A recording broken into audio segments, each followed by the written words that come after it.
Puji Tuhan, selamat sore, Shalom. Salam sejahtera buat kita semua, Bapak Ibu Saudaraku, dimanapun Bapak Ibu berada. Salam damai dalam kasih Tuhan kita Yesus Kristus. Kami yakin dan percaya bahwa saat ini Bapak Ibu Saudara semua di dalam keadaan yang masih dipelihara oleh Tuhan, masih di dalam keadaan yang baik-baik. Puji Tuhan Bapak Ibu, saat ini kita kembali di dalam aktivitas kerohanian kita. Kita mau bersekutu dengan Tuhan kembali. Kita mau belajar lagi tentang firman Tuhan. Dan kita juga belajar melihat situasi yang ada atau hal-hal yang bertentangan dengan, bukan bertentangan, yang menyangkut dengan keimanan kita. Kita melihat dari sudut pandang Alkitab. Mari Bapak Ibu, kita bersama-sama untuk memulaikan kegiatan kita, PA kita saat ini. Kita mengangkat satu pujian, Ku Hidup Bagimu.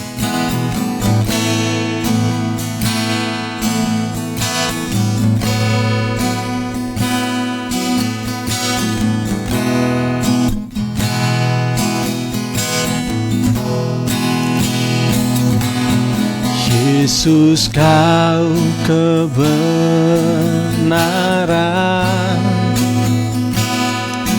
yang menyelamatkanku.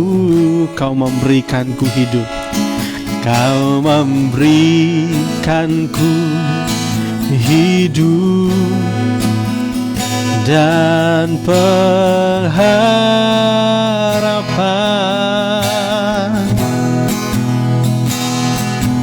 Ku ikut kehendak-Mu, ku perlu anugerah-Mu. Ku nyatakan janjiku kepadamu. Sekali lagi, Yesus, Kau kebenaran. Kita katakan, ini merupakan pengakuan iman kita. Yesus, Kau kebenaran. Dialah kebenaran yang menyelamatkan, yang menyelamatkanku.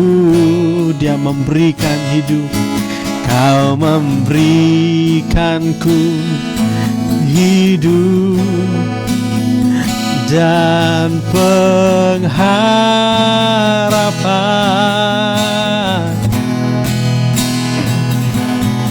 Ku ikut kehendak-Mu,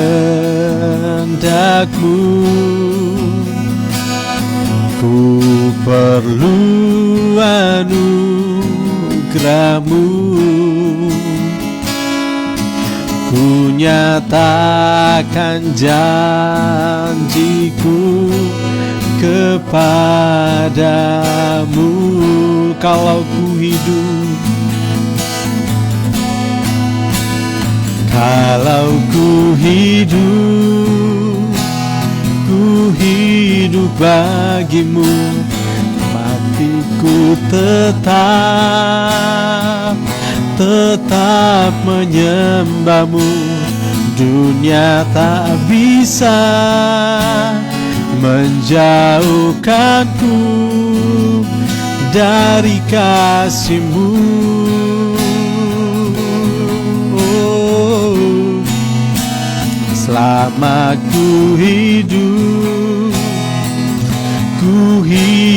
bagi-Mu. Mataku tetap memandang-Mu.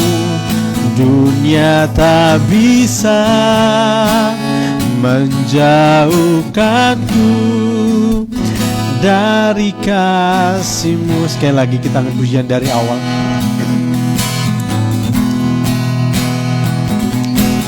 Yesus, Kau kebenaran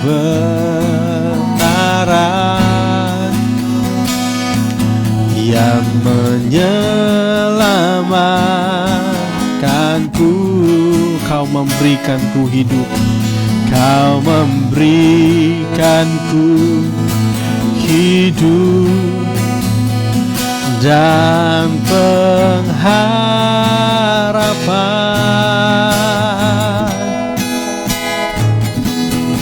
Ku ikut kehendak-Mu.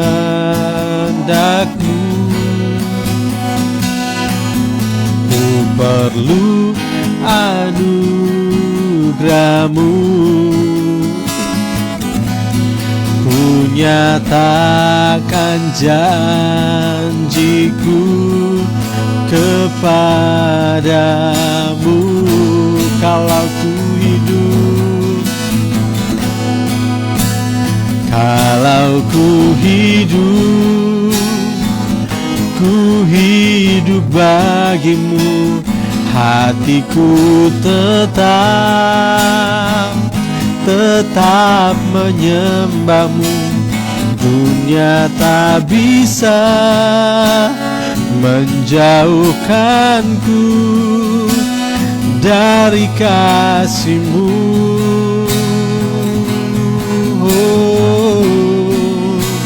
Selama ku hidup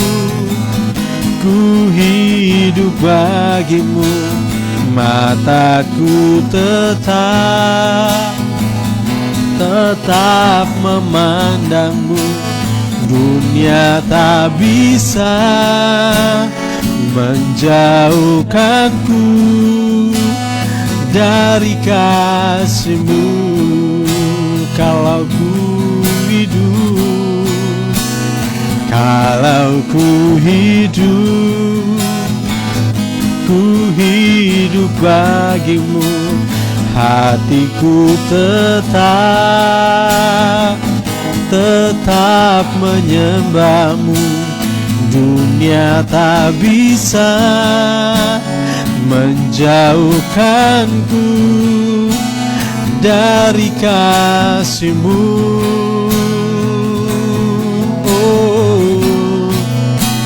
Selama ku hidup bagi-Mu. Mataku tetap memandang-Mu. Dunia tak bisa menjauhkanku dari kasih-Mu. Dunia tak bisa, dunia tak bisa menjauhkanku dari kasih-Mu. Dunia tak bisa, dunia tak bisa menjauhkanku dari kasih-Mu. Mari Bapak Ibu kita satukan hati, kita berdoa. Bapa di surga, terima kasih, kami mengucap syukur untuk kebenaran-Mu. Dan terima kasih Tuhan, kami tahu bahwa firman-Mu adalah pribadi-Mu sendiri, yang Engkau Tuhan beracara di tengah-tengah kami, memberikan kekuatan, bahkan terlebih dari itu Engkau memberikan keselamatan bagi kami semua. Terima kasih Tuhan, kami bersyukur Tuhan untuk kesempatan ini Tuhan kembali berikan kepada kami, sehingga kami dapat bersama-sama bersekutu di dalam persekutuan yang indah, di dalam iman kami bersama dengan Engkau Tuhan. Saat ini ya Tuhan, kami kembali untuk belajar, untuk terus mau untuk mengerti kehendak-Mu ya Tuhan. Sebab itu kami tidak mampu untuk mengenal Engkau dengan kemampuan kami ya Tuhan. Kami sadar kami sangat terbatas. Sebab itu ya Tuhan, kami mohon kepada-Mu Tuhan, supaya Tuhan Engkau yang berbicara kepada kami melalui perantaran firman-Mu Tuhan yang Kau sampaikan mulai pada saat ini ya Tuhan.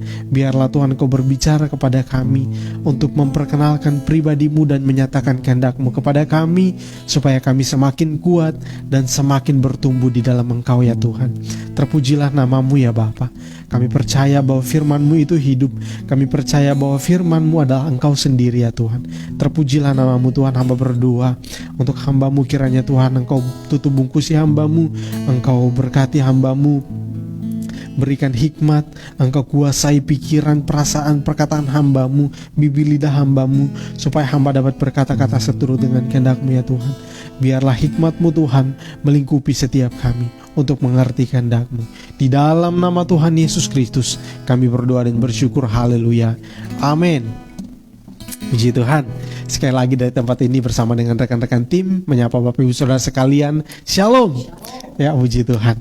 Kita bersyukur Bapak Ibu, hari ini ya kita sudah melewati banyak hal di dalam kehidupan kita, dan sampai saat ini kita masih bisa ada sebagaimana kita ada Bapak Ibu ya.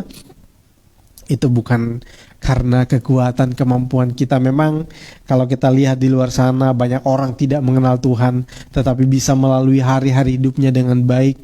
Tetapi Bapak Ibu, satu hal yang harus kita ketahui, bahwa orang di luar Tuhan pada akhir hidupnya atau ketika mereka kembali mengalami kematian, mereka akan mengalami sesuatu yang sangat mengerikan, seperti yang kita sudah pelajari di beberapa waktu yang lalu, bahwa orang-orang yang di luar Tuhan, mereka akan mengalami kebinasaan, mereka akan mengalami maut di dalam kehidupan mereka, atau ketika mereka mengalami kematian.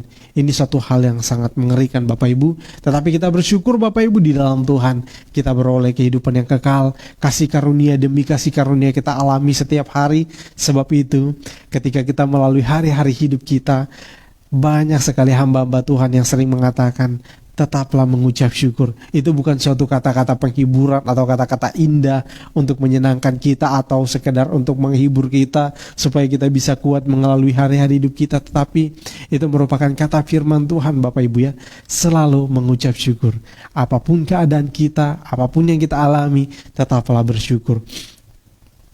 Sebab itu bersyukur kita mengertinya dari firman Tuhan ya Bapak Ibu. Sebab itu jangan pernah kita berhenti untuk terus belajar dari firman Tuhan, karena firman Tuhan itu akan selalu baru setiap hari. Bapak Ibu yang dikasihi oleh Tuhan, ya beberapa waktu yang lalu kita sudah melewati banyak hal yang kita pelajari. Pembelajaran sudah banyak kita sudah banyak hal yang kita pelajari dari firman Tuhan, tema demi tema, atau pembahasan demi pembahasan. Bahkan kita sudah menyelesaikan tentang sistematis teologi, mulai dari kita bagaimana kita memahami Allah, sampai kita memahami tentang atau belajar tentang hal-hal yang akan dinyatakan atau hal-hal yang sudah digambarkan oleh Tuhan tentang suatu masa yang belum kita alami saat ini Bapak Ibu ya, atau suatu masa yang masih abstrak, belum kelihatan, tetapi sudah dinyatakan di dalam Alkitab. Dan beberapa ada di minggu yang lalu juga kita sudah mulai masuk kepada hal-hal yang praktis, yaitu dengan teologi yang bahasa, kalau kita bilang bahasa gaulnya ya Bapak Ibu ya, kita bisa katakan itu seperti teologi kekinian atau teologi yang berkaitan dengan masa kini, atau kajian-kajian yang dinyata atau kita melihat sesuatu itu isu-isu yang berkaitan dengan zaman ini, yang mencoba untuk menyerang atau mencoba untuk melemahkan iman kita, atau bahkan juga hal-hal yang bisa untuk mendukung kita tentang di dalam iman kita kepada Tuhan. Nah, ini kita sebutnya sebagai teologi kontemporer Bapak Ibu ya. Jadi banyak hal yang akan kita pelajari. Tetapi pada umumnya kalau dikatakan teologi kontemporer itu banyak membahas tentang hal-hal yang muncul di era-era zaman itu ya Bapak Ibu ya. Misalnya tahun sekarang ada banyak hal-hal yang muncul di tahun ini dan mulai dikaitkan dengan firman Tuhan. Dan ternyata ketika dilihat, pada umumnya hal-hal itu kebanyakan kalau berbicara tentang iman itu kebanyakan bertolak belakang dengan apa yang dikatakan dari firman Tuhan itu sendiri ya Bapak Ibu ya. Tetapi kita akan lihat, sebab itu Bapak Ibu, saat ini saya akan mengajak kita untuk melihat satu hal yang ya sebenarnya bukan hal yang baru. Kalau kita belajar dari Alkitab, kita melihat hal-hal yang kita bisa lihat di dalam Alkitab itu sendiri. Kalau kita lihat kalau Bapak Ibu belajar tentang teologi atau ilmu Alkitab ya Bapak Ibu ya, Bapak Ibu akan melihat segala sesuatu sebenarnya tidak ada yang baru Bapak Ibu ya. segala sesuatunya itu sebenarnya sudah hal-hal atau bahkan isu-isu tentang Alkitab, isu-isu tentang Tuhan, isu-isu tentang keselamatan, atau isu-isu tentang gereja dan lain sebagainya, itu sebenarnya sudah merupakan pembahasan yang sudah terjadi dari zaman ke zaman. Hanya orang-orang di zaman ini ya semakin berkembang zaman, semakin bertambah pengetahuan, semakin bertambah dan lain sebagainya, hanya disesuaikan dengan zamannya aja. Jadi hanya dilihat kalau kita hanya melihat covernya aja yang beda Bapak Ibu ya, tetapi sebenarnya isinya itu sama. Ketika mulai membahas tentang keselamatan, orang banyak mengatakan Yesus itu bukan juru selamat, Yesus itu bukan Tuhan, atau Yesus itu bukan satu-satunya juru selamat, ada keselamatan yang lain di luar Kristus. Atau mungkin mengatakan, oh ternyata orang Kristen itu punya Allah 3. Nah itu sudah terjadi dari zaman ke zaman. Atau mungkin mengatakan orang yang percaya kepada Tuhan, menyembah Tuhan ini dan sebagainya, itu suatu kekonyolan. Itu sudah terjadi dari zaman ke zaman. Ini sebenarnya karena apa Bapak Ibu Saudara sekalian? Segala sesuatu yang dikemukakan tentang prinsip-prinsip Alkitab itu sendiri, itu selalu berkaitan dengan manusia Bapak Ibu ya. Tidak mungkin itu di luar dari manusia itu sendiri.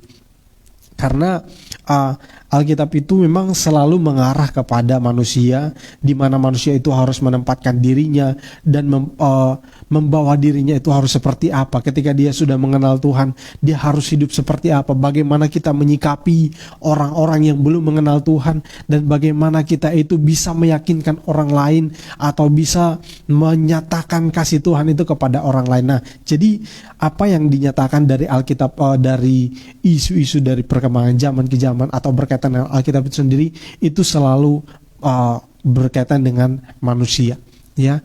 Jadi karena kalau kita membaca Alkitab itu sendiri, itu selalu kita akan melihat tentang bagaimana Tuhan kepada manusia dan manusia kepada Tuhan. Nah itu hanya seperti itu, simpelnya seperti itu. Tetapi ini bukan suatu hal yang tidak sesederhana itu Bapak Ibu ya. Itu simpelnya, tetapi pada dasarnya tidak sesederhana itu. Kita menyikapi bagaimana kita bersikap kepada Tuhan, bagaimana kita menempatkan diri atau kita bersikap sebagai orang-orang yang telah diselamatkan, kira-kira seperti itu. Nah di bagian kali ini Bapak Ibu, kalau minggu lalu kita sudah belajar tentang bagaimana kita itu tidak kita memaknai tentang aborsi, itu Bapak Ibu sudah belajar banyak bagaimana kita memaknai tentang hal itu. Tetapi kali ini Bapak Ibu saya mengajak kita untuk melihat hal yang kita masuk kembali di dalam prinsip Alkitab itu sendiri, atau kita masuk kembali di dalam hal yang sedikit yang cenderung kepada hal yang kerohanian ya Bapak Ibu ya. Kalau minggu lalu kita sudah membahas tentang hal yang bukan tidak berkaitan dengan kerohanian, tetapi bagaimana kita menyikapi hal-hal yang terjadi di kalangan umum, yang sering terjadi. Nah hari ini, karena menurut saya Bapak Ibu, kenapa saya ingin membahas hal ini, karena ini juga ada satu isu yang cukup penting untuk kita ketahui, dan kita akan lihat nanti Bapak Ibu ya seperti apa. Jadi di sini saya mengajak kita untuk melihat satu prinsip di dalam kekristenan, yaitu tentang prinsip persekutuan ya Bapak Ibu ya. Jadi persekutuan itu merupakan suatu hal yang harus kita lihat atau cermati dengan baik-baik ya Bapak Ibu ya. Harus kita ternyata ini juga merupakan salah satu isu yang lumayan fenomenal, karena saya juga pernah menemukan beberapa orang yang juga sampai menyatakan hal yang sama, bertentangan dengan Alkitab. Alkitab mengatakan kita itu harus bersekutu, tetapi dia katakan, oh tidak perlu, yang penting kita sudah percaya Tuhan, diselamatkan sudah cukup. Nah itu yang dikatakan orang.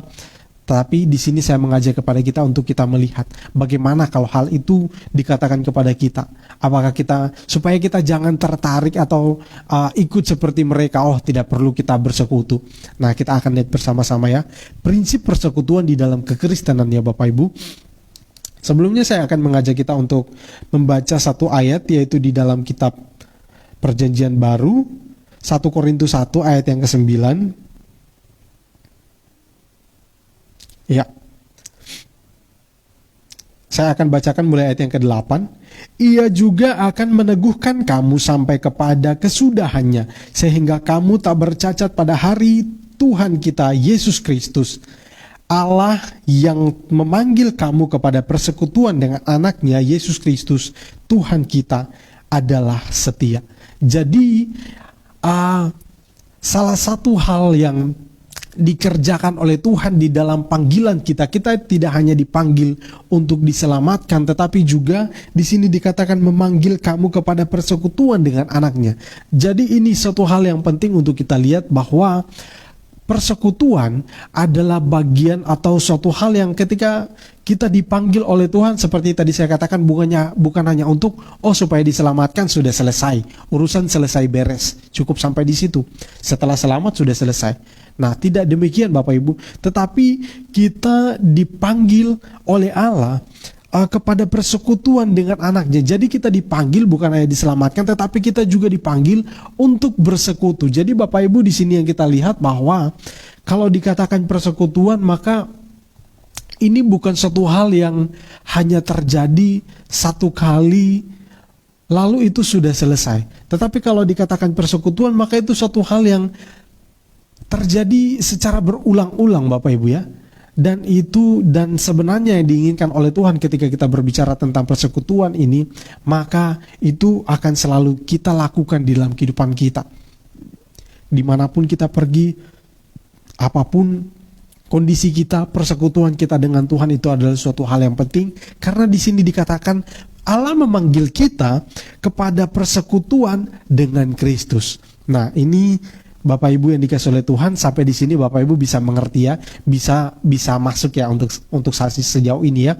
Jadi sebelum kita lebih jauh, kita akan melihat, saya membaginya menjadi dua bagian, yaitu yang pertama kita akan melihat tentang persekutuan antara persekutuan itu adalah, kalau di dalam kekristenan saya membaginya menjadi dua, yaitu persekutuan dengan Allah, dan yang kedua persekutuan dengan sesama. Ya, jadi Bapak Ibu, kalau kita juga baca tentang Alkitab, itu di dalam 10 hukum itu Bapak Ibu ya, jadi kita bisa melihat ada yang pertama itu adalah hubungan kita dengan Allah, terus yang selanjutnya adalah hubungan kita dengan manusia.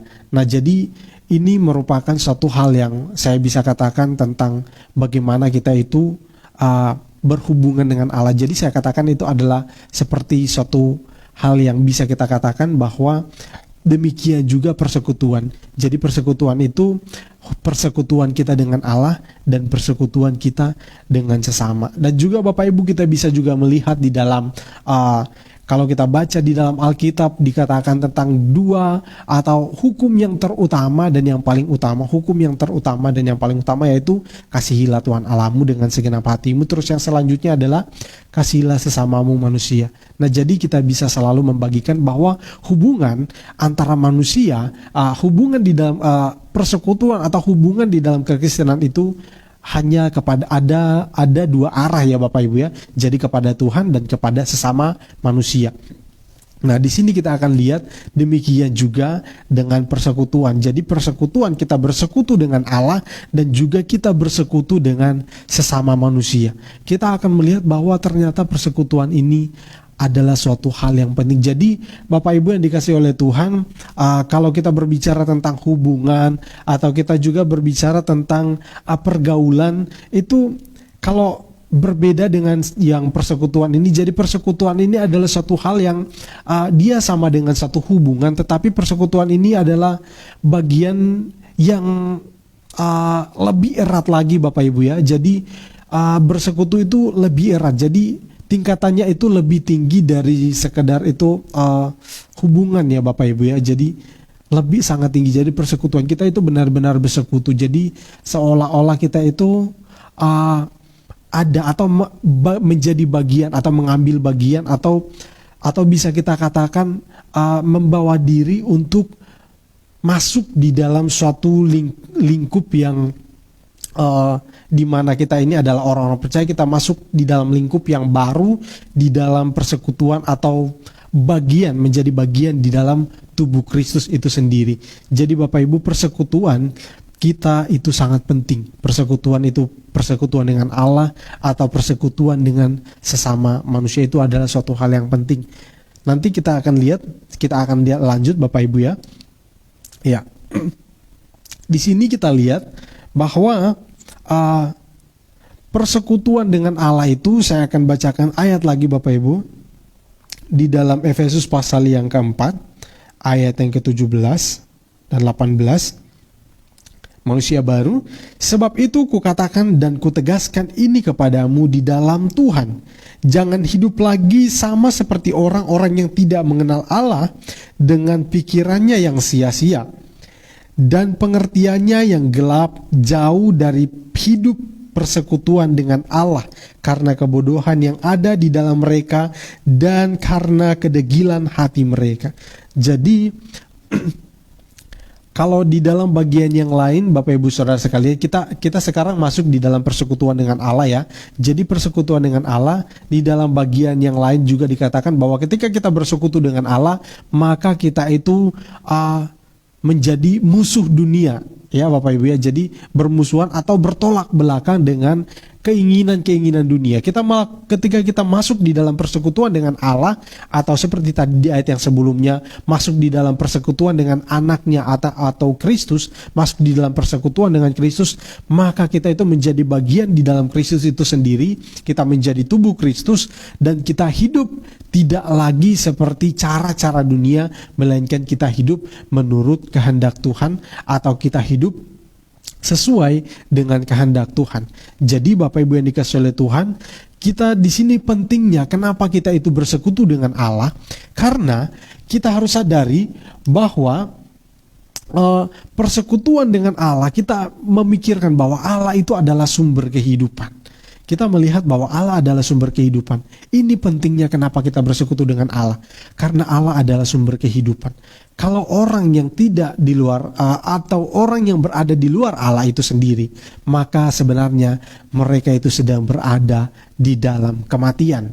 Ya, seperti yang dikatakan di dalam Efesus pasal yang pertama, kalau ya. Efesus pasal yang kedua, kamu dahulu sudah mati karena pelanggaran dan dosa-dosamu, kamu hidup di dalamnya. Jadi di sini ditegaskan Bapak Ibu, kamu dahulu sudah mati karena pelanggaran dan dosa-dosamu. Jadi orang yang hidup di luar Kristus atau orang yang tidak menjadi orang yang tidak di dalam Kristus, maka mereka itu dikatakan sama seperti orang-orang yang mati. Seperti yang dikatakan oleh firman Tuhan ketika Adam dan Hawa diberikan peringatan, jangan makan buah ini, karena ketika kamu makan buah ini kamu akan mati. Dan itu benar adanya ya Bapak Ibu, itu benar adanya. Jadi mereka itu keadaan yang mati itu bukan fisiknya yang mati Bapak Ibu ya, bukan fisiknya yang mati atau badannya mati, tetapi hubungannya dengan Allah itu terpisah. Jadi hubungan dengan Allah itu terpisah, maka artinya kita itu terpisah dari sumber kehidupan. Jadi kehidupan kita menjadi kehidupan yang sia-sia. Jadi di situ dikatakan di dalam Efesus pasal yang kedua tadi dikatakan bahwa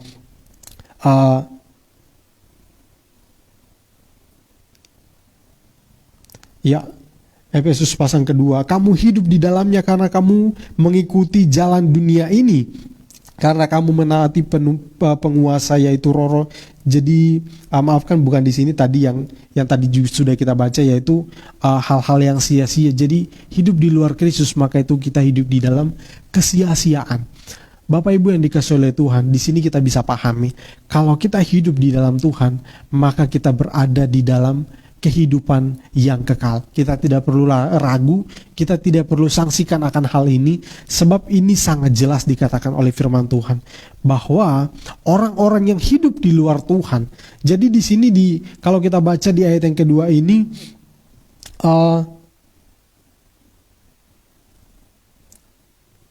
jadi di sini kalau Bapak Ibu baca di ayat yang ketiga itu, pasal yang kedua ayat yang ketiga, Paulus juga dia mengatakan bahwa dia sebenarnya adalah bagian dari orang-orang itu. Jadi dulunya dia itu adalah orang-orang yang mati, tetapi bertemu dengan Kristus atau dia itu hidup di dalam Kristus, menerima Kristus, maka dia beroleh kehidupan, dia menjadi hidup.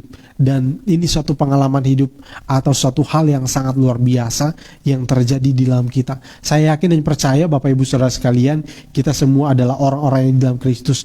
Inilah pentingnya untuk kita memahami bahwa persekutuan dengan Allah itu adalah hal yang sangat penting. Karena kalau kita berada di luar Tuhan, atau kita tidak masuk, kita tidak memiliki persekutuan dengan Tuhan, maka kita adalah orang-orang yang tergolong orang-orang yang mati karena pelanggaran-pelanggaran dan dosa-dosa. Ini pentingnya persekutuan dengan Tuhan. Jadi ketika kita bersekutu dengan Tuhan, maka kita itu dihidupkan. Sebab itu Bapak Ibu yang dikasihi oleh Tuhan, kehidupan orang istilahnya itu di dalam kekristenan itu dikatakan adalah lahir baru atau hidup baru. Itu kira-kira seperti itu istilahnya, orang-orang yang bertobat, menyerahkan diri mengikut Kristus dan mau untuk taat kepada Kristus. Itulah istilah-istilah tentang orang-orang yang hidup di dalam Tuhan, yang beroleh kehidupan, yang mendapatkan kehidupan dari Allah yang adalah sumber kehidupan. Jadi kalau kita di luar Kristus atau kita tidak memiliki persekutuan dengan Allah, maka kita adalah orang-orang yang tergolong orang-orang yang mati karena pelanggaran-pelanggaran dan dosa-dosa kita. Pentingnya juga, jadi di sini tidak hanya kita sekedar untuk lalu kita masuk dalam persekutuan, sudah cukup, sudah beres sekali saja untuk selama-lamanya. Tidak demikian Bapak Ibu ya. Jadi kekristenan itu atau persekutuan dengan Allah itu merupakan suatu hal yang harus senantiasa kita kerjakan, atau harus senantiasa kita usahakan untuk senantiasa baik dari hari ke hari.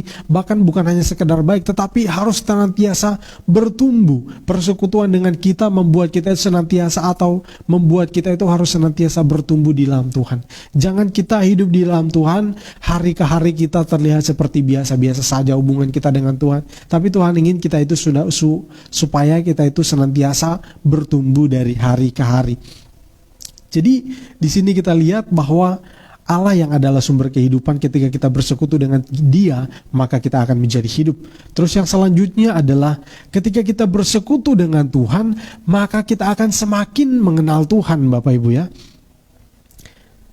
Seperti ini sudah beberapa kali juga, atau beberapa kali disampaikan. Mungkin Bapak Ibu juga pernah dengar atau sering dengar dikatakan bahwa kita itu tidak mungkin seseorang kita itu menceritakan apa yang kita alami, atau mungkin kita itu tidak mungkin menceritakan sesuatu yang penting kepada orang yang tidak kita kenal. Ya, jadi Bapak Ibu, kita tidak mungkin menceritakan sesuatu yang penting yang kita alami mungkin, atau yang kita simpan mungkin, yang ada di dalam hati kita, yang ada di dalam pikiran kita. Kita tidak mungkin untuk menceritakan itu kepada orang yang tidak kita kenal, atau mungkin orang yang tidak akrab dengan kita, Bapak Ibu ya. Di sini pentingnya persekutuan dengan Tuhan itu. Jadi Tuhan itu tidak, saya juga pernah mengatakan bahwa Tuhan itu adalah Allah yang pemurah, Maha Pemurah, tetapi Tuhan itu bukan murahan. Di sini kita melihat bahwa Tuhan itu, saya yakin bahwa Tuhan itu tidak seenaknya untuk menyatakan apa yang Dia kehendaki kepada semua orang. Hanya orang-orang yang dekat dengan Tuhan yang akan mengerti kehendak Tuhan, karena Tuhan menyatakan kehendaknya kepada orang-orang yang dekat dengan Dia. Nah, itu yang saya yakin Bapak Ibu ya. Ketika kita bersekutu dengan Tuhan, persekutuan kita baik dengan Tuhan, maka Tuhan akan menyatakan kehendaknya kepada kita. Jadi pentingnya persekutuan dengan Tuhan itu adalah hal yang di sini kita mengerti bahwa kenapa kita harus bersekutu dengan Tuhan, supaya kita itu semakin mengenal Tuhan, mengenal pribadinya. Saya tidak mungkin katakan kepada orang lain, misalnya mungkin pada orang yang saya baru ketemu, saya orangnya begini-begini. Tidak mungkin Bapak Ibu ya. Saya mungkin sudah kenal, kita sudah mungkin setidaknya kita sudah punya persepsi, orang ini baik, sehingga kita bisa leluasa untuk menceritakan tentang pribadi kita kepada orang tersebut. Jadi Bapak Ibu, inilah mengapa kita itu penting untuk membangun satu persekutuan, atau terus-menerus membangun persekutuan dengan Tuhan. Ya, jadi persekutuan itu adalah hal yang penting untuk kita perhatikan Bapak Ibu ya.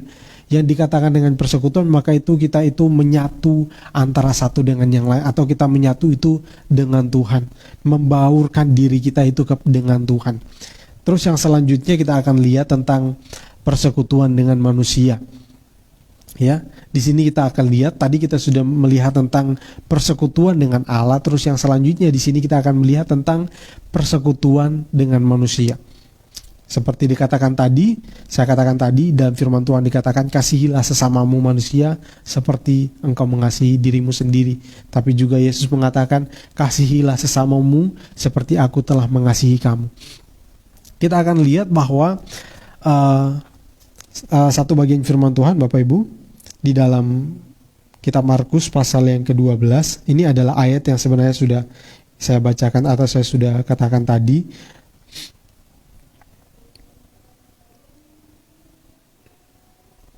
Kitab Markus pasal yang ke-12 ayat yang ke-31 ya.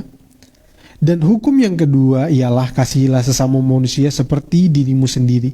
Tidak ada hukum lain yang lebih utama daripada kedua hukum ini. Ya, tadi kita sudah baca, kasihilah sesamamu, kasihilah Tuhan Allahmu dengan segenap hatimu, dan dengan segenap jiwamu, dan dengan segenap akal budimu, dan dengan segenap kekuatanmu. Terus yang selanjutnya, hukum yang kedua ialah kasihilah sesamamu manusia. Jadi di dalam persekutuan dengan manusia, maka Bapak Ibu di sini kita akan melihat di mana di dalam persekutuan itu kita akan menyatakan kasih Allah. Jadi kasihilah sesamamu manusia. Dari mana kita bisa mengerti tentang kasih itu? Kalau kita tidak, hal itu harus ada terlebih dahulu dalam kita, yaitu kita memperoleh kasih itu dari Tuhan. Tuhan sudah mengasihi kita, maka kita harus menyatakan kasih itu kepada sesama kita.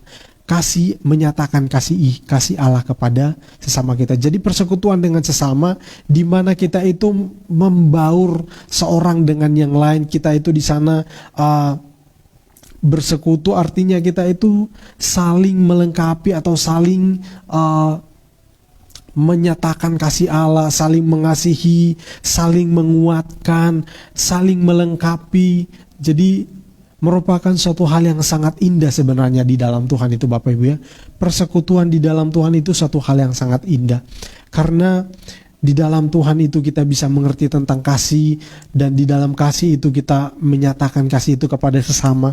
Kalau kita hidup di dalam kasih, kita akan saling menguatkan, kita akan saling melengkapi, kita akan saling berbagi, dan banyak hal yang indah yang kita kerjakan di sana. Jadi di dalam persekutuan dengan sesama, yang intinya Bapak Ibu, ini adalah suatu hal yang sangat perlu untuk kita perhatikan. Dulunya kalau mungkin dengan melalui persekutuan ini Bapak Ibu ya, kita bisa melihat orang yang dulunya jauh dari Tuhan, terus tiba-tiba masuk di dalam persekutuan ini. Kita sudah punya kasih yang kita sudah mengerti, kita dikasih oleh Tuhan. Kita nyatakan kasih itu kepada orang itu. Terus tiba-tiba, oh ternyata seperti ini hidup di dalam Tuhan. Oh ternyata seperti ini keindahan hidup di dalam Tuhan. Ya, sangat luar biasa. Orang yang dulunya jauh, ketika dia masuk akan menjadi sangat tenang, dan dia merasa, oh ternyata hidup di dalam persekutuan itu adalah suatu hal yang sangat indah. Terus yang selanjutnya, saling menguatkan. Ketika orang ada yang punya masalah, mereka punya masalah, tetapi masuk di dalam persekutuan, di dalam komunitas orang-orang percaya, mereka masuk di sana, maka mereka akan beroleh kekuatan. Ada yang menguatkan, bukan hanya itu, ada yang mendoakan. Ada yang mungkin ketika dia mengalami hal itu, mungkin dia sudah pernah mengalami hal itu, dia memberikan solusi. Nah itu suatu hal yang sangat indah Bapak Ibu ya. Saling melengkapi. Ada orang yang punya kekurangan, seperti misalnya gini Bapak Ibu, live streaming ini kita laksanakan. Saya bernyanyi, Saudara Daud main gitar, dan Saudara Ferry merekam. Ini suatu kinerja yang sangat luar biasa Bapak Ibu ya. Suatu hal yang benar-benar saling melengkapi. Bayangkan Bapak Ibu bagaimana repotnya ketika saya mengajarkan ini semua sendirian. Oh, saya akan mengalami kewalahan Bapak Ibu ya.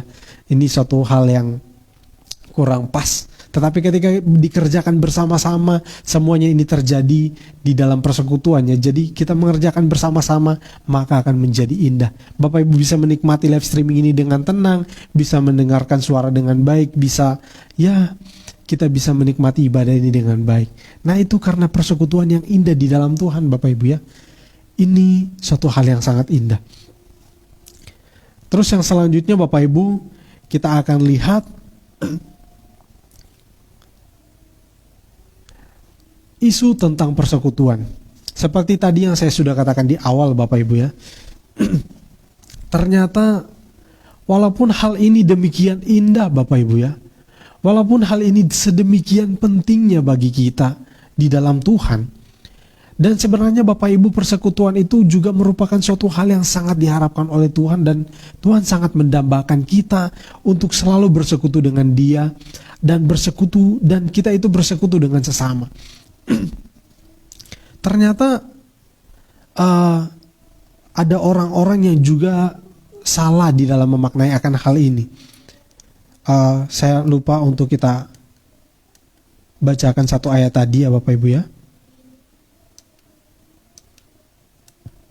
Ya, nanti Bapak Ibu ya. Jadi ada orang yang bahkan mereka itu sengaja untuk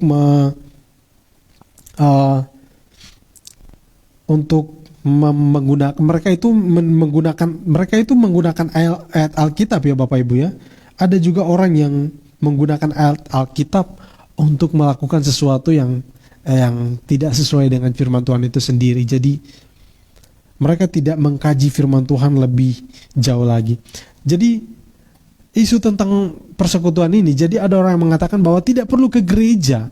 Buat apa ke gereja? Jadi Bapak Ibu, kalau ketemu orang Kristen yang model seperti ini, Bapak Ibu kira-kira kita akan berpikir apa ya? Mereka akan kasih alasan. Satu ayat saya akan bacakan, yaitu di dalam kitab Yohanes pasal 4 ayat 23 dan 24. Tetapi saatnya akan datang, sudah tiba sekarang bahwa penyembah-penyembah benar akan menyembah Bapa dalam roh dan kebenaran, sebab Bapa menghendaki penyembah-penyembah demikian. Allah itu roh, dan barang siapa menyembah Dia harus menyembah dalam roh dan kebenaran. Orang-orang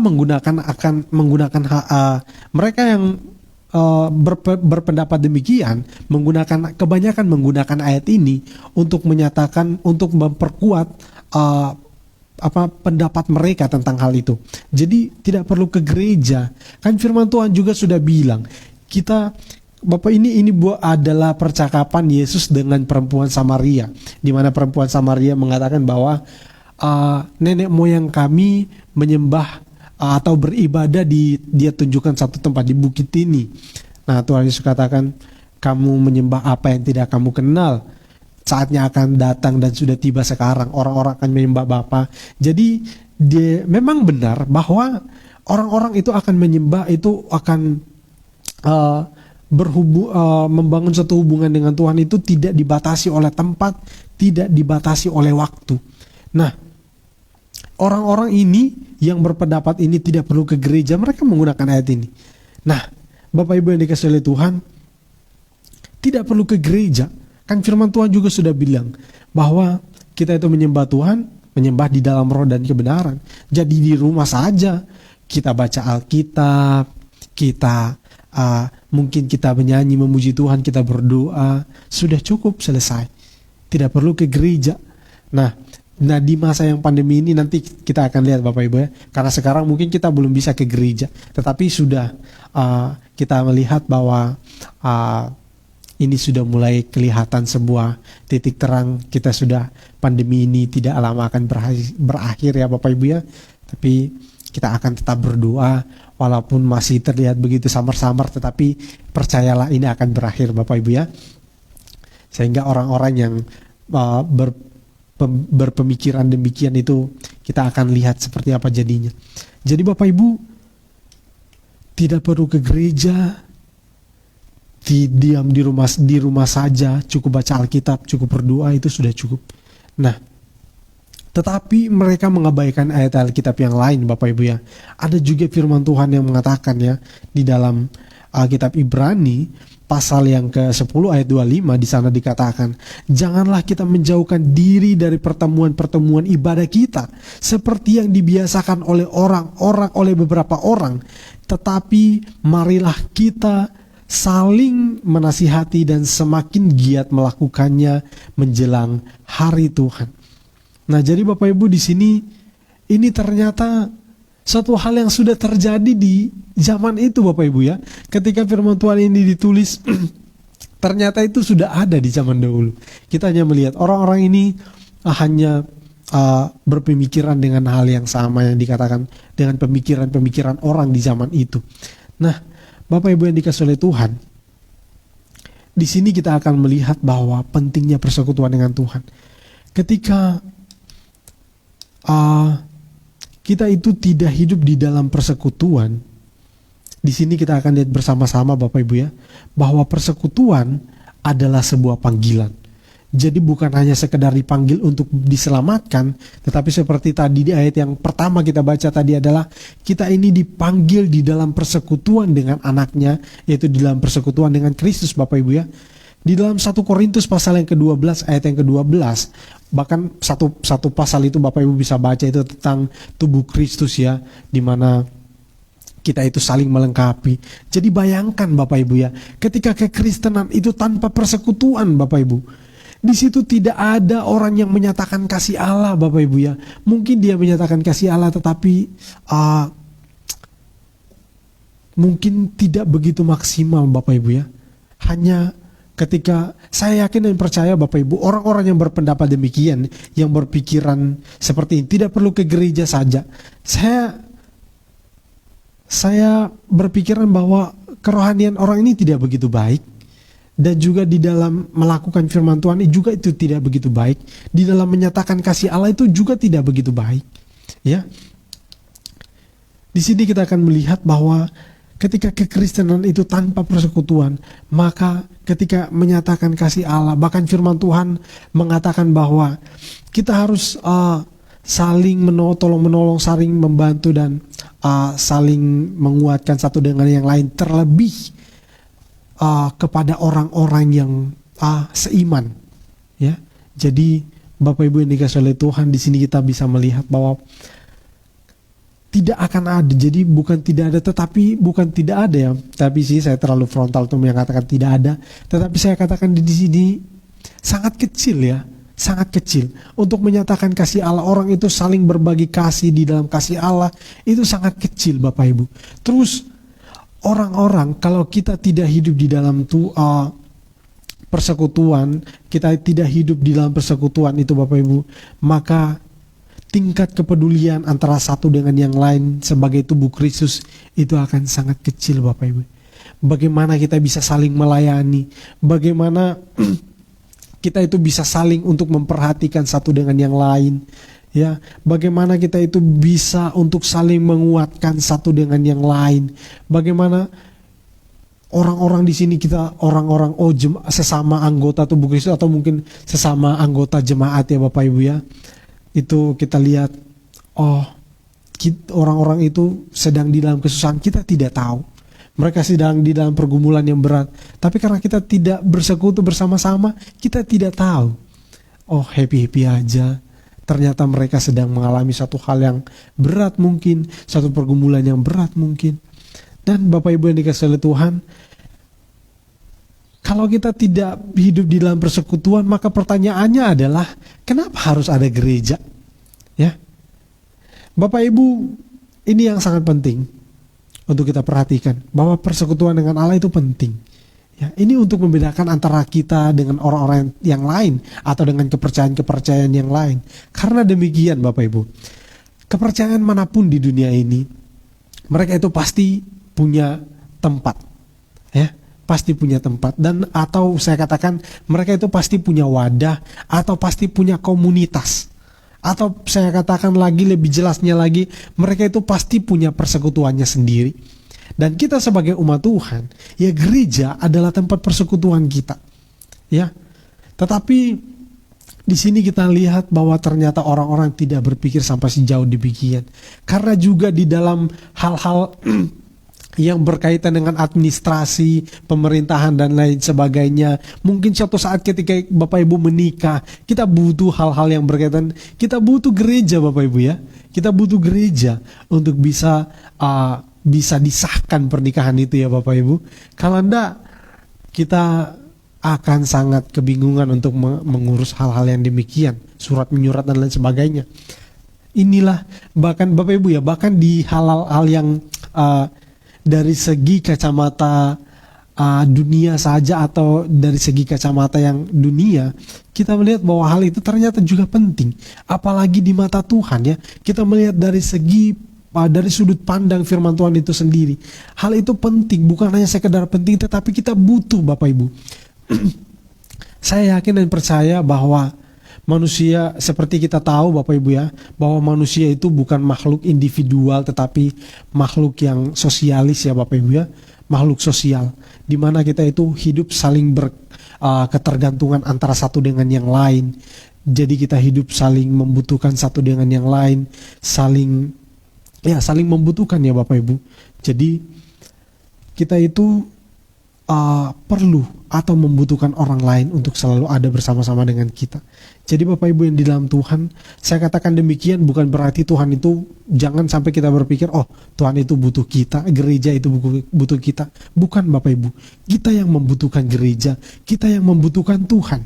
Ya, urusan hal-hal yang lain yang mungkin terserah Bapak Ibu, tetapi urusan keselamatan itu adalah kebutuhan yang sangat mendasar untuk kita.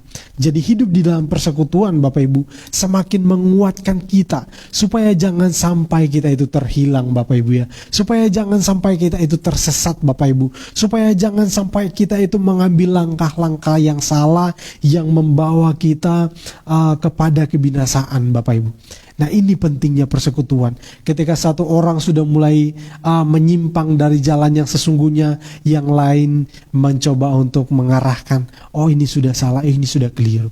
Jadi ini pentingnya persekutuan. Jadi Bapak Ibu yang dikasihi oleh Tuhan, kalau kita menemukan isu tentang tidak perlu ke gereja, ya, itu merupakan satu hal yang sangat-sangat bertentangan dengan firman Tuhan. Walaupun mereka menggunakan ayat Alkitab, bahkan sebenarnya banyak orang-orang yang menggunakan ayat Alkitab untuk menyerang kekristenan itu sendiri. Sebab itu Bapak Ibu yang dikasihi oleh Tuhan, kita harus cerdas, kita harus cermat, harus terus-menerus belajar tentang firman Tuhan. Ini bukan hanya sekedar kebutuhan gereja atau mungkin tanggung jawab gereja, tetapi ini adalah kebutuhan kita Bapak Ibu ya. Firman Tuhan adalah kebutuhan kita, supaya rohani kita bukan hanya sekedar untuk menumbuhkan rohani kita, tetapi kita juga mampu untuk bertahan di tengah-tengah penyesatan-penyesatan yang sedang marak-marak hari ini Bapak Ibu ya. Jadi kita mampu untuk bertahan walaupun ada penyesatan, walaupun ada orang-orang yang mencoba untuk menggoyahkan iman kita, kita masih mampu untuk tetap terus bertahan, berdiri teguh di atas dasar firman Tuhan. Jadi Bapak Ibu, apakah kita itu tidak perlu ke gereja, ataukah kita tidak perlu untuk bersekutu antara satu dengan yang lain? Ya, itu seperti tadi saya sudah katakan, itu sangat perlu, karena itu adalah kehendak Tuhan, dan itu adalah yang dikatakan oleh firman Tuhan. Ini Bapak Ibu ya, kalau mereka menggunakan ayat tadi di dalam Yohanes pasal yang ke-10 tadi, Yohanes pasal yang ke-4 ya. Jadi kalau mereka menggunakan ayat itu di mana orang itu menyembah Tuhan di dalam roh dan kebenaran. Jadi ini merupakan satu hal yang sebenarnya bukan mengarah kepada hal ini sebenarnya Bapak Ibu ya. Memang menyembah Tuhan itu tidak dibatasi oleh tempat. Kita bisa melakukan penyembahan di mana saja. Tetapi yang namanya persekutuan itu Bapak Ibu itu tidak bisa ditawar-menawar Bapak Ibu ya. Itu suatu hal yang sebenarnya hal yang mutlak, yang harus ada di dalam kehidupan kita. Nah sekarang Bapak Ibu kita akan lanjut. Ini yang terakhir Bapak Ibu ya. Oke, ini yang terakhir. Nah bagaimana persekutuan kita di tengah-tengah masa pandemi ini Bapak Ibu ya. Bagaimana kita memahami tentang persekutuan di tengah-tengah masa pandemi ini? kita tidak bisa saling jenguk-menjenguk, kita bisa kegiatan kita dibatasi, kita tidak bisa seenaknya datang ke rumah orang begini dan begitu. Oh sangat, sebenarnya Bapak Ibu ini sangat suatu hal yang sangat-sangat membuat ini kayak gregetan, pengen ini pengen itu tapi tidak bisa, ya semua terbatas. Jadi kita itu seolah-olah pengen ini tapi dibatasi tidak bisa. Tetapi itu adalah suatu hal yang memang dilakukan oleh pemerintah untuk kebaikan kita bersama, untuk keselamatan kita bersama. Sebab itu Bapak Ibu, tetapi kita beruntung kita berada di zaman ini Bapak Ibu, walaupun dengan keadaan yang demikian, kita masih tetap bisa untuk menjalin persekutuan kita. Ya melalui ibadah ini merupakan satu persekutuan Bapak Ibu ya. Kita bisa ya di sini kan ada di Facebook ini live streaming ini kan ada kolom komentar. Bapak Ibu bisa tinggalkan komentar di sana, bisa saling menyapa satu dengan yang lain, bisa bisa tanya-tanya keadaannya bagaimana. Ya, mungkin sekarang Bapak Ibu bisa lakukan, tanya satu dengan yang lain, bagaimana kabar? Bapak Ibu bagaimana kabar? Kalau baik silakan komentar baik Bapak Ibu ya, supaya kita semua tahu ya Bapak Ibu ya. Jadi kita bersyukur di tengah-tengah zaman, walaupun banyak plus minusnya, tetapi di kemajuan zaman ini banyak hal yang masih tetap bisa kita lakukan. Kita tidak bisa ke rumah orang lain, tetapi kita masih bisa tetap untuk mengetahui keadaan mereka, ya melalui gadget yang kita miliki Bapak Ibu ya, melalui HP kita bisa telepon, ya. Hal-hal apa yang bisa kita lakukan? Ya kita telepon, kita tanya kabar mereka. Dan juga kalau orang lain, walaupun mungkin kita mungkin tidak tahu keadaan mereka, tetapi kita masih tetap bisa. Hati kita atau iman kita atau saya katakan kerinduan kita ya masih tetap bisa selalu ada untuk senantiasa memperhatikan mereka. Walaupun kita tidak tahu keadaan mereka, mungkin tidak bisa dihubungi, kita masih tetap bisa untuk mendoakan mereka. Mulai sekarang Bapak Ibu ya, mungkin Bapak Ibu ketika berdoa, mungkin kita selama ini kita berdoa hanya selalu terfokus. Mungkin ya kita tahu di masa-masa pandemi ini banyak mungkin pekerjaan yang susah, banyak mungkin kita yang pergumulannya berat. Tetapi di tengah-tengah pergumulan yang berat, jangan lupa juga untuk kita mendoakan satu dengan yang lain. Ya Bapak Ibu yang dikasihi oleh Tuhan, kita doakan juga gereja kita. Karena gereja ini bukan milik hamba Tuhan, bukan milik pendeta, tetapi milik kita bersama. Kalau kita tidak mendoakan, bagaimana kita bisa bangkit, bagaimana kita bisa terus bertahan ya Bapak Ibu. Kita sangat-sangat membutuhkan satu dengan yang lain. Kita mungkin tidak bisa memberikan sumbangsi secara mungkin tenaga kita dan lain sebagainya, tetapi doa kita itu sangat berharga, sangat dibutuhkan satu dengan yang lain. Sebab itu Bapak Ibu, mendoakan, kita bisa mendoakan. Jadi walaupun banyak pergumulan, tetaplah sisihkan sedikit waktu atau siapa yang kita terpikirkan untuk kita doakan, mari kita doakan. Ya terutama sesama anggota jemaat di GPT Lumajang ya, atau GPT Jatiroto ya, atau mungkin orang-orang yang kita kenal ya Bapak Ibu ya, kita doakan. Terus yang selanjutnya ya, jadi di tengah-tengah ini kita bisa tanya kabar, kita bisa saling memotivasi. Mungkin ada yang hari-hari ini kerjaannya lagi susah, atau mungkin hari-hari ini mungkin banyak masalah yang sedang dialami, sedang mengalami masalah yang berat. Ya mari kita saling menguatkan, kita saling mendoakan. Kita mungkin tidak bisa untuk memberikan solusi yang baik, tetapi kita bisa mendoakan, kita bisa memberikan motivasi. Setidaknya kita bisa katakan tetap kuat, ada Tuhan Yesus ya Bapak Ibu ya. Itu satu jawaban yang ya sering kita dengarkan, tetapi memberikan kekuatan yang luar biasa. Kita mengerti, oh ada Tuhan, kita tidak sendiri ya. Ini satu hal yang bisa saya bagikan untuk kita sekalian ya Bapak Ibu ya. Prinsip persekutuan di dalam kekristenan. Oh maafkan Bapak Ibu ya.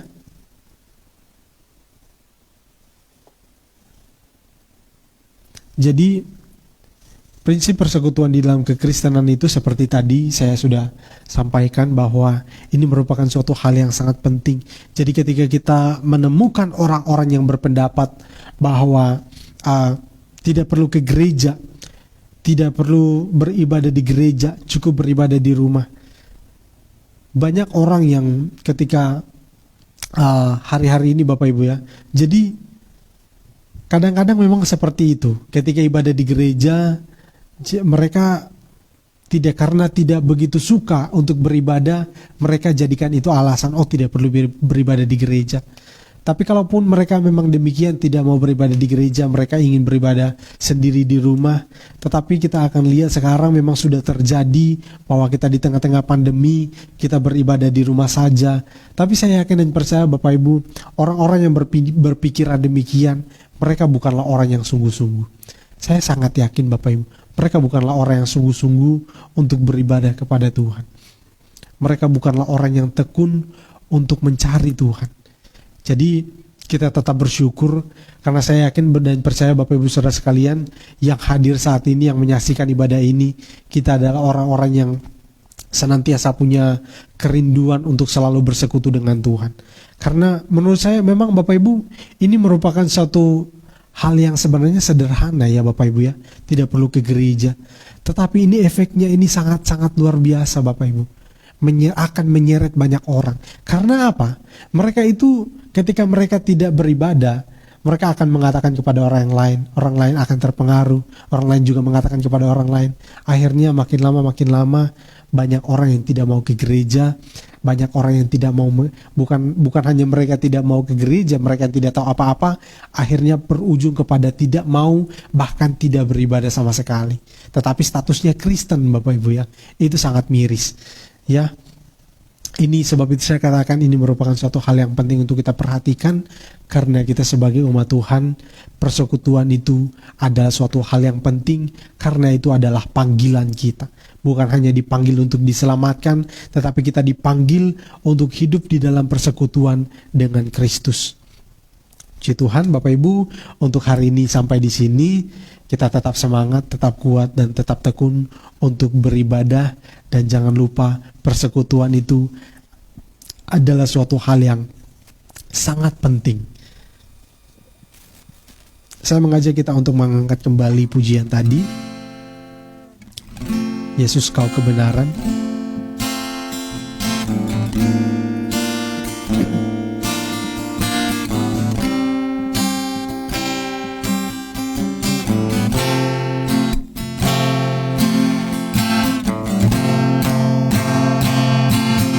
Yesus kau kebenaran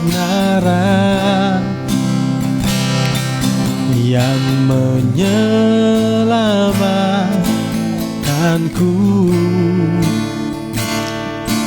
Kau memberikanku hidup dan pengharapan.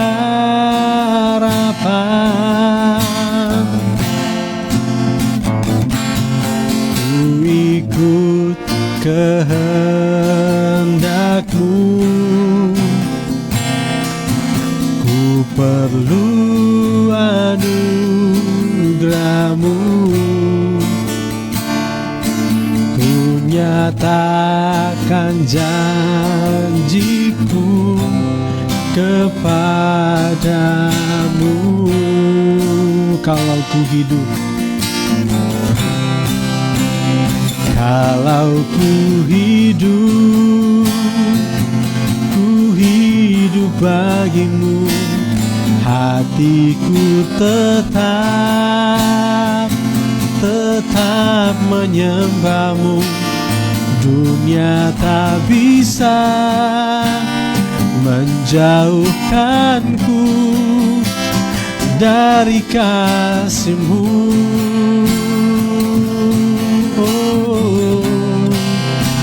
Selama ku hidup bagi-Mu, mataku tetap memandang-Mu. Dunia tak bisa menjauhkanku dari kasih-Mu. Dunia tak bisa, dunia tak bisa menjauhkanku dari kasih-Mu. Puji Tuhan, Bapak Ibu, ya kita telah selesai hari ini, dan ibadah kita, Bapak Ibu, pengumuman ibadah kita tetap berjalan seperti biasa. Dan hari Minggu ada ibadah raya jam 8 pagi. Setelah ibadah raya ada ibadah untuk anak-anak sekolah minggu. Tetap kita semua, baik anak-anak dan juga hari Rebo, Bapak Ibu, ada PA jam 5 sore. Dan di hari Sabtu ada renungan firman Tuhan atau sharing firman Tuhan untuk anak-anak muda. Mari Bapak Ibu kita semua, baik anak-anak, orang muda dan juga orang dewasa, bahkan sampai kepada yang sudah lanjut usia, kita tetap senantiasa kuat di dalam Tuhan. Karena memang benar kita hidup ini butuh banyak hal, tetapi saya tegaskan kepada kita semua, hal yang paling kita butuhkan adalah keselamatan jiwa kita, supaya jangan sampai kita itu di dunia ini kita menjadi orang yang penuh dengan kegembiraan, tetapi pada akhir hidup kita mengalami kebinasaan atau siksaan yang tidak pernah berhenti. Jangan sampai terjadi kepada kita. Mari kita tetap kuat dalam persekutuan kita dengan Tuhan. Dan juga Bapak Ibu, kita akan berdoa untuk teman-teman kita atau rekan kita, keluarga kita, mungkin juga Bapak Ibu yang mereka saat ini mengalami kelemahan fisik. Ya, kita berdoa untuk keluarga dari Ibu Yuni yang saat ini mengalami kelemahan fisik, dan juga kita berdoa untuk Tante Lin yang saat ini masih di dalam tahap pemulihan, dan juga untuk untuk Cefitri Jatiroto juga mengalami kelemahan fisik juga. Untuk mereka yang Bapak siapa ya? Pak siapa? Chongyen. Bisa sembuh. Si Tuhan ya, kita bersuka cita untuk mereka yang mengalami kesembuhan. Untuk Bapak Chongyen ya, Tuhan sudah menjawab doa kita. Dan juga Bapak Sidarta sudah sembuh, puji Tuhan. Terima kasih, Tuhan Yesus baik ya. Kita berdoa untuk mereka saat ini yang membutuhkan dukungan doa. Ini adalah bukti persekutuan kita. Mari kita doakan bersama-sama. Bapa di surga, terima kasih, kami bersyukur untuk hari ini Tuhan sudah sertai kami, bahkan di dalam ibadah Tuhan sudah menyertai. Terima kasih Tuhan sudah memberikan pencerahan kepada kami melalui firman-Mu. Hamba-Mu ya saat ini Tuhan, hamba sangat terbatas di dalam berkata-kata, tapi hamba yakin dan percaya Tuhan akan berkata-kata lebih jauh kepada semua mereka yang menyaksikan ibadah ini, baik Jemaat GPT Lumajang, Jemaat GPT Jatiroto, maupun umat-Mu Tuhan yang menyaksikan ibadah ini dimanapun mereka berada. Tuhan akan berbicara lebih jauh lagi. Saat ini ya Tuhan, kami bersama-sama bersatu hati. Tapi sebelumnya Tuhan, kami bersyukur untuk kemurahan-Mu Tuhan yang sudah Engkau nyatakan untuk kami, khususnya untuk beberapa orang, untuk Bapak Chongyen dan juga untuk Bapak Sidarta. Tuhan sudah memberikan pemulihan. Dan juga saat ini ya Tuhan, kami berdoa untuk mereka yang saat ini masih di dalam tahap-tahap yang mungkin tengah mengalami kelemahan fisik, yang sedang masa-masa butuh pertolongan ya Tuhan. Kami berdoa kiranya Tuhan Engkau memberkati, Engkau Tuhan tolong mereka, untuk keluarga dari Ibu Yuni, untuk bersama dengan suami dan anak-anak. Kami berdoa Tuhan, kami memohon belas kasihan-Mu di dalam masa-masa yang seperti ini ya Tuhan. Kami begitu kesulitan, tapi kami akan percaya tidak ada yang mustahil bagi-Mu Tuhan, dan tangan-Mu Tuhan tidak kurang panjang untuk menolong setiap umat-Mu. Kami akan percaya saat ini ya Tuhan, Engkau mendengarkan keluhan mereka, Engkau Tuhan mendengarkan pergumulan mereka yang mengalami sakit saat ini, untuk keluarga Bu Yuni. Di dalam nama Tuhan Yesus Kristus, Tuhan akan tolong mereka, Tuhan akan sembuhkan mereka, Tuhan akan pulihkan keadaan mereka di dalam nama Tuhan Yesus Kristus. Berikan kekuatan, berikan kesehatan di dalam nama Tuhan Yesus Kristus. Kami akan bersuka cita atas pemulihan yang Tuhan kerjakan untuk keluarga ini. Terpujilah namamu ya Tuhan. Terima kasih Tuhan, terima kasih. Kami berdoa ya Tuhan untuk sarana yang digunakan untuk pemulihan mereka, mungkin obat-obatan atau mungkin juga untuk makanan dan minuman, semuanya Tuhan jamah pakai untuk sarana pemulihan mereka sehingga mereka beroleh kesembuhan dan namamu Tuhan akan dimuliakan. Terima kasih Tuhan. Kami berdoa juga untuk Ibu Fitri yang di Jatiroto saat ini mengalami juga kelemahan fisik. Kami memohon kepadamu ya Tuhan, belas kasihan-Mu di dalam nama Tuhan Yesus Kristus, di dalam nama Tuhan Yesus Kristus. Tuhan pulihkan keadaannya, Tuhan sembuhkan dia. Mungkin mengalami kelemahan fisik saat ini Tuhan, kami tidak tahu jelas mungkin hal penyakit apa yang dialami, tapi kami yakin dan percaya Tuhan, Engkau Allah yang maha tahu, Engkau tahu keadaannya, apa yang menjadi masalah di dalam organ tubuhnya. Kami berdoa di dalam nama Tuhan Yesus Kristus, Tuhan sembuhkan, Tuhan pulihkan, angkat segala penyakit yang ada di dalam tubuhnya ya Tuhan. Terima kasih sehingga dia dapat beraktivitas seperti biasanya dan akan ada sukacita dan nama Tuhan akan dimuliakan. Terpujilah Tuhan, Engkau juga memberkati turut campur tangan di dalam proses pemulihannya, baik melalui makanan, minuman, obat-obatan, semuanya Tuhan jamah. Tuhan berikan pemulihan yang baik, akan mendapatkan kesehatan dan kekuatan yang baru. Kami berdoa juga Tuhan untuk Tante Lin saat ini yang masih di dalam masa-masa pemulihan. Kami berdoa untuk bagian tubuh yang saat ini mengalami sakit ya Tuhan, yang beberapa waktu lalu terjatuh. Tuhan, kami berdoa bersama juga dengan suaminya ya Tuhan. Tuhan, kami berdoa di dalam nama Tuhan Yesus Kristus, berikan kekuatan, berikan pemulihan, berikan kesehatan yang baru di dalam nama Tuhan Yesus Kristus. Organ tubuh yang mengalami masalah di dalam nama Tuhan Yesus dipulihkan. Terima kasih Tuhan, terima kasih. Kami bersyukur Tuhan, segala sesuatu juga yang digunakan untuk sarana pemulihan Tuhan jamah agar mendapat kekuatan, mendapat pemulihan dan kesehatan yang baru. Terima kasih Tuhan, terima kasih. Kami bersyukur kepadamu ya Tuhan saat ini ya Tuhan. Hamba berdoa untuk seluruh sidang jemaat-Mu ya Tuhan, bahkan umat-Mu yang menyaksikan live streaming ini. Kiranya Tuhan Engkau berkati mereka yang saat ini di dalam pekerjaan mereka, mereka yang saat ini di dalam usaha mereka. Tuhan berikan hikmat, Tuhan berikan kecerdasan di dalam mengelola usaha, di dalam melakukan pekerjaan mereka. Tuhan berikan hikmat agar melakukannya dengan baik, dan mereka akan bersukacita karena keberhasilan yang Tuhan berikan kepada mereka. Terima kasih Tuhan, anak-anak-Mu yang di dalam pendidikan, yang di dalam masa-masa pertumbuhan, semuanya Tuhan berkati, berikan kepintaran, berikan kecerdasan supaya dapat menempuh pendidikan dengan baik. Terpujilah namamu Tuhan. Mereka yang hari-hari ini mengalami kebutuhan-kebutuhan yang mungkin belum tercukupi ya Tuhan, hamba berdoa biarlah Tuhan Engkau pakai umat-umat-Mu Tuhan yang sehingga bisa memberikan kecukupan kepada mereka yang memerlukan. Terpujilah Engkau Tuhan. Kami berdoa kiranya Tuhan Engkau mencukupkan segalanya.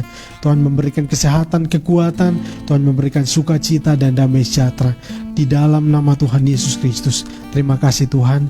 Ini doa kami alaskan di dalam nama Tuhan kami Yesus Kristus, Allah kami yang hidup. Haleluya. Amin. Puji Tuhan, ibadah kita sudah selesai. Tuhan Yesus memberkati kita semua. Shalom.